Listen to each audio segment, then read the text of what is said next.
Assalamualaikum warahmatullahi wabarakatuh. Salam sejahtera untuk kita semua. Di sini kami dari kelompok 2 akan mempresentasikan materi bab 9 yaitu kode etik profesi lainnya yang beranggotakan saya sendiri Lenarda Suratkobu NPM 073, Erliana Koirunisa NPM 071 dan Rizky Dwi Setiani NPM 079. Selamat menyimak. Nama saya Rizky Dwi Septiani, NPM 079. Di sini saya akan menjelaskan pada slide pertama yaitu mengenai keberadaan berbagai profesi. Nah, pada zaman sekarang bermunculan organisasi profesi dari kelompok profesi sejenis dan setiap organisasi semakin menyadari bahwa perlunya membuat kode etik untuk menjadi pedoman perilaku bagi para anggotanya. Untuk tujuan khusus dari setiap organisasi profesi adalah untuk mengembangkan kompetensi para anggota secara berkelanjutan, sekaligus untuk melakukan pengendalian perilaku para anggotanya dengan berpedoman pada kode etik yang telah disepakati bersama. Nah, untuk kelompok-kelompok organisasi profesi seperti ini tidak membeda-bedakan latar belakang status para anggota mereka, baik dari sektor swasta atau sektor publik.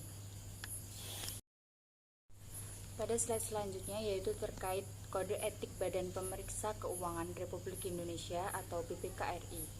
Nah, pada kode etik BPK ini dituangkan dalam Peraturan Badan Pemeriksa Keuangan Republik Indonesia Nomor 2 Tahun 2007 serta telah diumumkan dalam lembaran berita Negara Republik Indonesia tahun nomor 110 tahun 2007. Nah, kode etik ini berlaku untuk anggota dan pemeriksa BPK. Anggota BPK adalah pejabat negara pada BPK yang dipilih oleh DPR dan diresmikan berdasarkan keputusan Presiden. Kemudian, jika pemeriksa BPK adalah orang yang melaksanakan tugas pemeriksaan pengelolaan dan tanggung jawab keuangan negara untuk dan atas nama BPK. Nah, di sini selanjutnya pada pasal 2 Kode Etik BPK mengatur tentang nilai-nilai dasar yang wajib dimiliki oleh anggota dan pemeriksa BPK. Nah, untuk nilai-nilai dasar ini terdiri atas yang pertama yaitu mematuhi peraturan perundang-undangan dan peraturan kedinasan yang telah berlaku. Kemudian yang kedua yaitu mengutamakan kepentingan negara di atas kepentingan pribadi atau golongan. Kemudian yang ketiga yaitu menjunjung tinggi independensi, integritas, dan profesionalitas. Kemudian yang keempat yaitu menjunjung tinggi martabat, kehormatan, citra, dan kredibilitas BPK. Selanjutnya di sini ada tabel 9.1 yaitu proses penalaran kode etik BPK. Nah, yaitu yang pertama yaitu ciri profesinya kepentingan publik. Untuk kode etik BPK-nya mengutamakan kepentingan negara di atas kepentingan pribadi dan golongan, yaitu pasal 2B. Kemudian yang kedua yaitu tanggung jawab, yaitu kode etiknya mengembangkan standar kompetensi tinggi yang menyangkut knowledge, skill, dan attitude. Kemudian yang ketiga yaitu kompetensi, yaitu dilihat dari 3 unsur kompetensi yaitu knowledge, skill, attitude. Yang pertama yaitu pengetahuan atau knowledge. Nah, profesi adalah di bidang pekerjaan yang dilandasi pendidikan keahlian tertentu, yaitu pasal 1 ayat 8. Kemudian keterampilan yaitu skill. Standar pemeriksaan keuangan negara (SPKN) merupakan patokan pemeriksaan yang menyangkut standar umum, standar pelaksanaan pekerjaan, dan standar pelaporan, yaitu pasal 1 ayat 5. Kemudian sikap, perilaku atau attitude, yaitu menyangkut diri pribadi dan hubungan dengan lembaga atau pihak lain. Pada slide selanjutnya yaitu terkait kode etik Perhimpunan Auditor Internal Indonesia atau PAII, yaitu di sini ada 2 kategori kode etik yang ditetapkan oleh PAII, yaitu yang pertama kode etik PAII dan yang kedua yaitu kode etik Qualified Internal Auditor atau QIA. Pada kode etik PAII berlaku bagi organisasi profesi dan semua anggota PAII yang bekerja pada departemen atau bagian audit internal suatu organisasi atau perusahaan. Kemudian jika kode etik QIA adalah kode etik bagi anggota yang telah memperoleh kualifikasi atau sertifikasi QIA melalui suatu pendidikan formal yang telah ditetapkan oleh PAII. Pasal-pasal dalam kode etik QIA adalah sama dengan kode etik PAII, kecuali dalam kode etik QIA tidak memasukkan pasal 1 dan 9 dari kode etik PAII. Baik, Assalamualaikum warahmatullahi wabarakatuh. Saya Lenarda Suratkobo NPM 073 akan melanjutkan penjelasan untuk beberapa slide berikut. Nah, langsung saja pada slide ini ada sebuah tabel di mana tabel ini merupakan tabel 9.3 ringkasan proses penalaran kode etik Perhimpunan Auditor Internal Indonesia atau sering disingkat dengan PAII.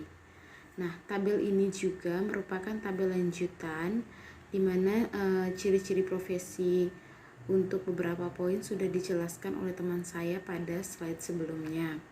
Nah, langsung saja untuk ciri profesi yang selanjutnya yaitu sikap perilaku. Nah, sikap perilaku ini mencakup 5 hal. Yang pertama, menyangkut diri. Yang kedua, hubungan rekan sejawat. Yang ketiga, hubungan klien. Yang keempat, hubungan lain. Dan yang kelima yaitu pengawas. Baik, kita bahas secara satu persatu. Yang pertama, menyangkut diri. Nah, di sini PAII berasaskan Pancasila dan Undang-Undang Dasar 1945.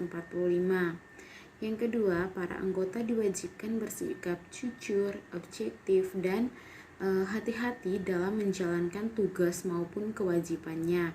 Dimana seperti yang kita ketahui, jujur adalah dasar dari segala-galanya, seperti itu. Selanjutnya, yang ketiga yaitu para anggota harus menghindari untuk terlibat dalam kegiatan yang dapat menimbulkan konflik dengan kepentingan pemberi tugas atau dapat menimbulkan prasangka yang merangkum kemampuan di mana untuk secara objektif menyelesaikan tugas dan tanggung jawabnya. Nah, yang ketiga, yang keempat, para anggota harus mematuhi peraturan dan mendukung pencapaian tujuan Perhimpunan Auditor Internal Indonesia. Nah, dalam menjalankan profesinya, para anggota harus sadar akan kewajiban untuk memelihara standar yang tinggi tentang kompetensi, moralitas, dan kehormatan yang telah diterapkan oleh Perhimpunan Auditor Internal Indonesia dan para anggotanya. Nah, cakupan sikap perilaku yang kedua yaitu hubungan rekan sejawat ini tidak diatur. Ya, cakupan yang ketiga yaitu hubungan klien. Nah, di sini ada 2 poin. Yang pertama, para anggota dilarang untuk menerima imbalan atau hadiah dari pemberi tugas, klien, pelanggan, atau relasi bisnis seperti tugas kecuali yang menjadi haknya. Poin yang kedua yaitu para anggota harus bersikap bijaksana dan hati-hati dalam menggunakan informasi yang diperoleh dalam melaksanakan tugasnya, di mana para anggota dilarang untuk menggunakan informasi rahasia untuk kepentingan pribadi atau merugikan kepentingan pemberi tugas. Nah, itu tidak baik. Nah, untuk cakupan poin yang keempat yaitu hubungan lain. Nah, untuk cakupan ini dan cakupan yang kelima yaitu pengawasan itu tidak diatur. Baik, kita beralih ke slide selanjutnya. Seperti yang dijelaskan pada slide sebelumnya, kode etik Perhimpunan Auditor Internal Indonesia terlihat sangat singkat dan sederhana. Karena terlalu singkat dan sederhana, ada beberapa hal yang pengaturannya tidak jelas atau tidak lengkap. Misalnya seperti yang pertama yaitu kompetensi yang menyangkut persyaratan pengetahuan minimal yang diperlukan melalui pendidikan formal tidak diatur secara eksplisit. Yang kedua, tanggung jawab profesi auditor internal hanya disebutkan kepada pemberi tugas, tidak ada pernyataan yang menyebutkan hubungannya dengan atau dampaknya bagi kepentingan umum yang dalam artiannya lebih luas. Yang ketiga yaitu tidak ada pasal yang mengatur hubungan dengan rekan sejawat dan hubungan lainnya. Yang keempat, tidak ada pasal yang mengatur tentang pengawasan dalam hal timbulnya penyimpangan terhadap kode etik yang dilakukan oleh anggotanya. Nah, hal yang patut dicatat adalah dalam Kode Etik Perhimpunan Auditor Internal Indonesia dicantumkan asas Pancasila dan Undang-Undang Dasar 1945.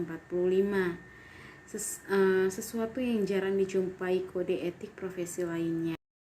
Baik, kita beralih ke slide selanjutnya, yaitu kita akan membahas tentang Kode Etik Psikologi Indonesia.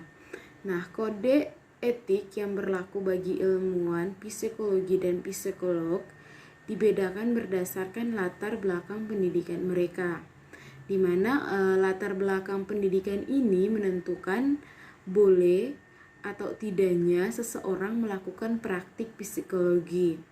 Nah, tentunya kalau mengadakan praktik itu ya konsekuensinya juga besar, tanggung jawabnya juga besar, dan harus memiliki keahlian khusus dalam melakukan praktik tersebut.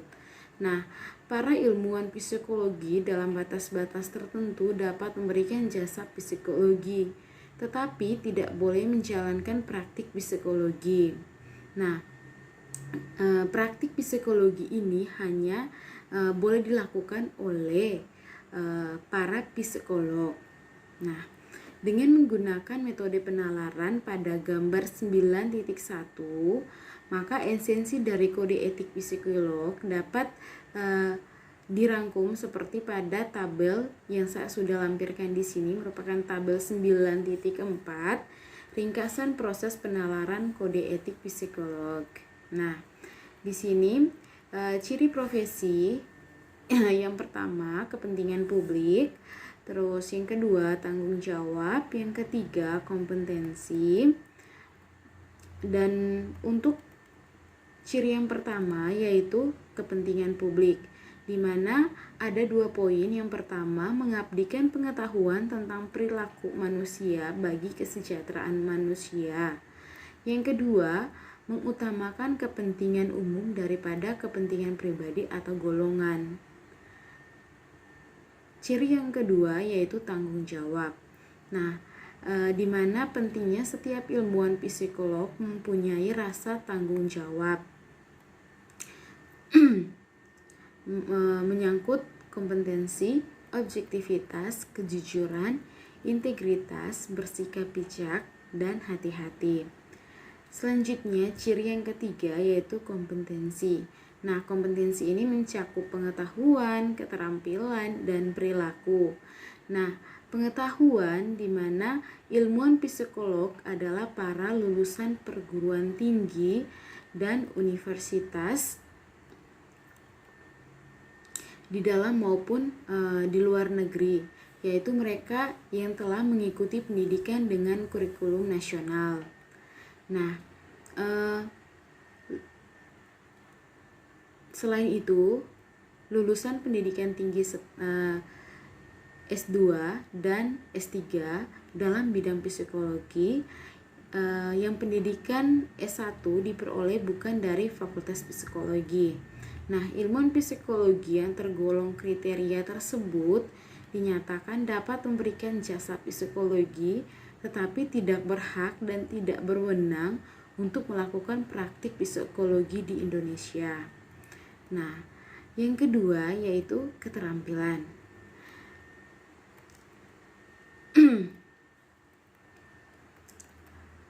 Psikologi adalah sarjana psikologi yang telah mengikuti pendidikan psikologi S1 dengan kurikulum lama atau pendidikan program akademik sarjana psikologi dan program pendidikan profesi psikologi atau kurikulum lama perguruan tinggi swasta atau PTS yang sudah mengikuti ujian negara sarjana psikologi atau pendidikan tinggi psikologi di luar negeri yang sudah mendapat akreditasi dan disertakan dengan psikologi Indonesia. Disetarakan dengan psikologi Indonesia oleh Dikti, terus Departemen Pendidikan Nasional. Nah, sarjana psikologi dengan kriteria tersebut dinyatakan berhak dan berwenang untuk melakukan praktik psikologi di wilayah hukum negara Republik Indonesia. Nah, sarjana psikologi menurut kriteria ini juga dikenal dan disebut sebagai psikolog. Nah, untuk melakukan praktik psikolog, sarjana psikolog yang tergolong kriteria ini diwajibkan memiliki izin praktik psikolog sesuai dengan ketentuan yang berlaku. Nah, yang ketiga, cakupan yang ketiga yaitu sikap, perilaku atau attitude. Nah, di sini ada beberapa cakupan lagi. Yang pertama yaitu menyangkut diri atau pribadi. Kedua, hubungan rekan sejawat.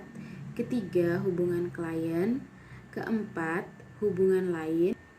Dan yang terakhir yaitu pengawasan. Kita bahas satu persatu. Yang pertama menyangkut diri atau pribadi. Nah, di mana kesadaran diri tentang Pancasila dan Undang-Undang Dasar 1945. Kedua, mengindahkan etika dan nilai-nilai moral yang berlaku di masyarakat. Ketiga, menjaga citra profesi. Keempat, memiliki objektivitas, kejujuran, integritas, bersikap bijak, dan berhati-hati. Selanjutnya yaitu hukum rekan sejawat. Nah, di sini ada 4 poin. Yang pertama, saling menghormati dan menjaga hak-hak serta nama baik rekan sejawat. Yang kedua, saling memberi umpan balik. Yang ketiga, saling mengingatkan untuk mencegah pelanggaran kode etik. Nah, ini bagus nih teman-teman. Yang ketiga, menghargai karya cipta rekan sejawat atau pihak lain. Selanjutnya, hubungan klien. Nah, di sini juga ada 3 poin. Yang pertama, melindungi klien dari akibat yang merugikan sebagai dampak pemberian jasa atau praktik yang dilakukan. Yang kedua, melindungi kerahasiaan data klien, kecuali ada persetujuan dari klien itu sendiri untuk dipublish datanya atau ada hubungannya dengan pihak yang berwenang, seperti kayak polisi gitu ya teman-teman. Selanjutnya, mengutamakan ketidak berpihakan dalam kepentingan pemaksa jasa atau klien dan pihak-pihak terkait. Selanjutnya yaitu hubungan lain. Nah, di sini ada 2 poin. Yang pertama, menghargai kompetensi profesi lain. Yang kedua, mencegah pemberian jasa dari pihak yang tidak berkompeten. Nah, yang terakhir pengawasan nih. Pengawasan di mana melalui majelis psikologi. Baik, kita beralih ke slide selanjutnya. Pada slide ini yang akan kita bahas yaitu tentang kode etik profesi advokat. Nah, apa itu advokat?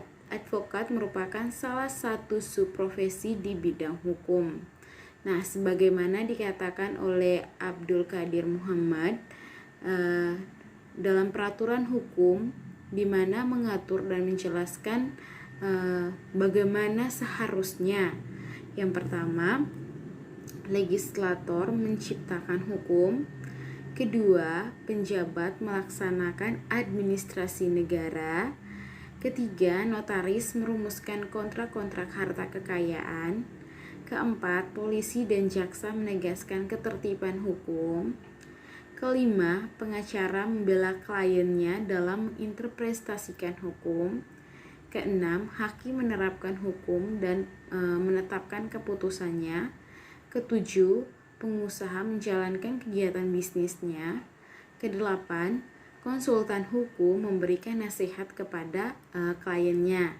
Kesembilan, pendidik hukum menghasilkan ahli hukum. Selanjutnya dikatakan bahwa pekerjaan yang ditangani oleh para profesional hukum tersebut merupakan bidang-bidang profesi hukum yang dirinci sebagai berikut. Yang pertama, profesi legislator. Kedua, profesi administrator hukum. Ketiga, profesi notaris. Keempat, profesi jaksa. Kelima, profesi polisi. Keenam, profesi advokat atau pengacara.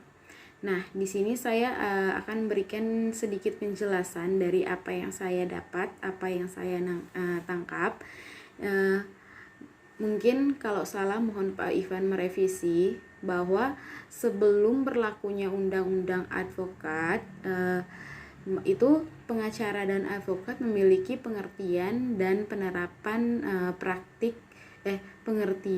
memiliki perbedaan dalam penerapan praktik atau gelarnya. Nah, jika sebelumnya itu pengacara adalah orang yang memegang izin praktik sebagai kuasa hukum yang hanya pada wilayah pengadilan tinggi tempat dirinya disumpah. Sedangkan advokat ialah seorang kuasa hukum yang minimal sudah menangani 10 kasus terdiri dari pidana dan perdata. Nah, sedangkan setelah berlakunya UH advokat dalam pasal 1, pengacara juga disebut advokat karena dalam undang-undang ini advokat adalah orang yang memberikan jasa hukum baik di dalam maupun di luar pengadilan, dan cakupan wilayahnya tuh seluruh Indonesia, bahkan sampai di luar negeri. Jadi sekarang kita bisa menyebut advokat atau pengacara. Baik, kita beralih ke slide selanjutnya, di mana slide ini masih lanjutan dari slide sebelumnya. Di sini menurut Noto Hamidojojo,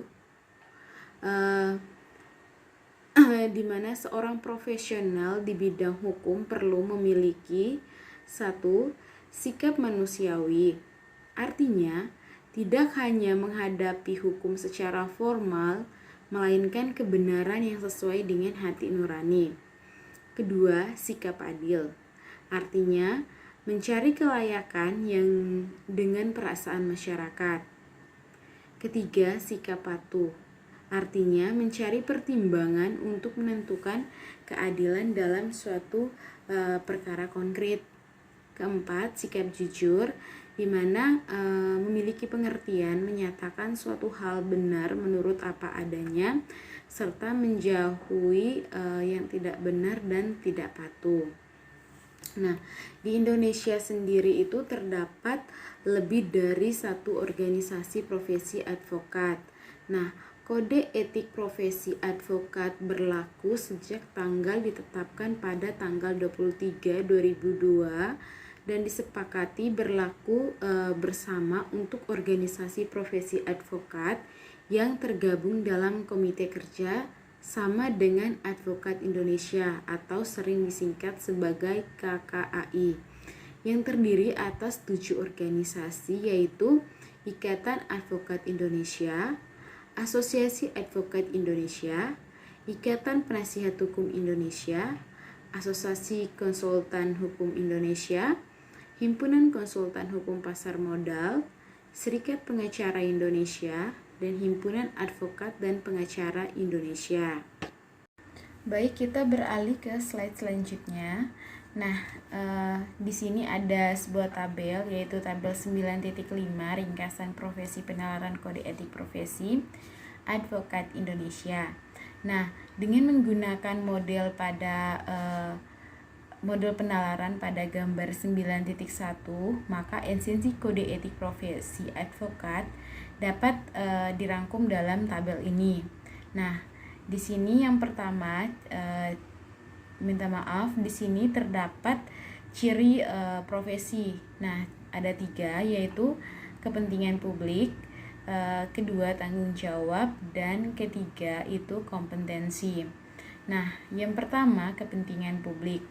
Kepentingan publik ini ada 2 poin, di mana yang pertama tidak bertujuan semata-mata untuk memperoleh imbalan materi, tetapi lebih mengutamakan tegaknya hukum, kebenaran, dan keadilan. Yang kedua, wajib memberikan bantuan hukum cuma-cuma bagi orang yang tidak mampu. Nah, ciri yang kedua yaitu tanggung jawab, di mana menjaga citra dan martabat kehormatan profesi, terus menjunjung tinggi kode etik dan sumpah jabatan, dan memelihara kompetensi. Selanjutnya, ciri yang ketiga yaitu kompetensi. Nah, kompetensi sendiri seperti pada tabel-tabel sebelumnya ada beberapa cakupan. Yang pertama, pengetahuan, di mana berpraktik memberikan jasa hukum baik di dalam maupun di luar pengadilan yang memenuhi persyaratan berdasarkan undang-undang yang berlaku. Yang kedua, keterampilan. Nah, keterampilan ini sama seperti pengetahuan, di mana berpraktik memberikan jasa hukum baik di dalam maupun di luar pengadilan yang memenuhi persyaratan berdasarkan undang-undang yang berlaku. Jangan di luar jalur seperti itu.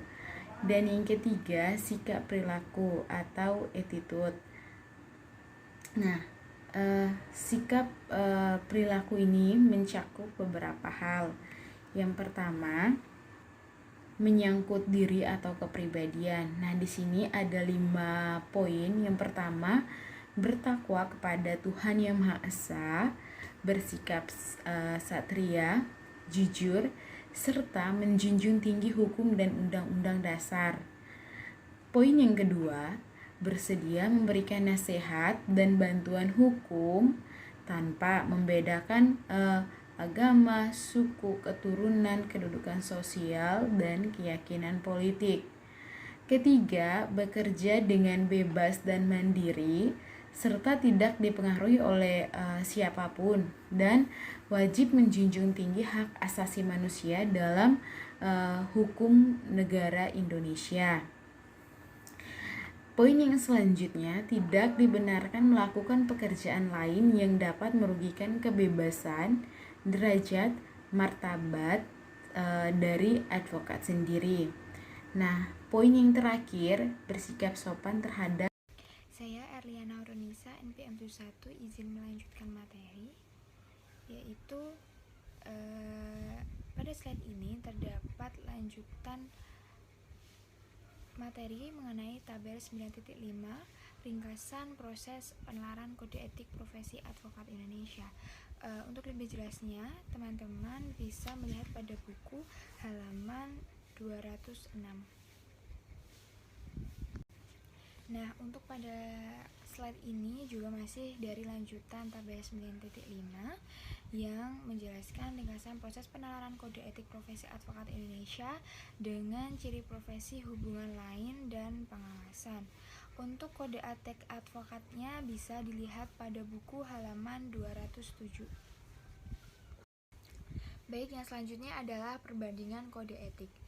Dengan membandingkan dari keempat contoh kode etik profesi, BPK, auditor internal, psikologi, dan advokat, tidaklah mudah untuk mencoba memahami apakah ada nilai-nilai, prinsip, atau norma-norma dasar yang berlaku universal untuk semua profesi.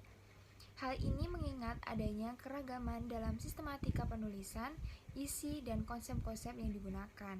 Nah, meskipun agak sulit, dengan menggunakan pendekatan model gambar 9.1 yang sudah ada pada slide sebelumnya, dapat disimpulkan bahwa yang pertama, semua profesi berdampak atau bermanfaat bagi kepentingan umum.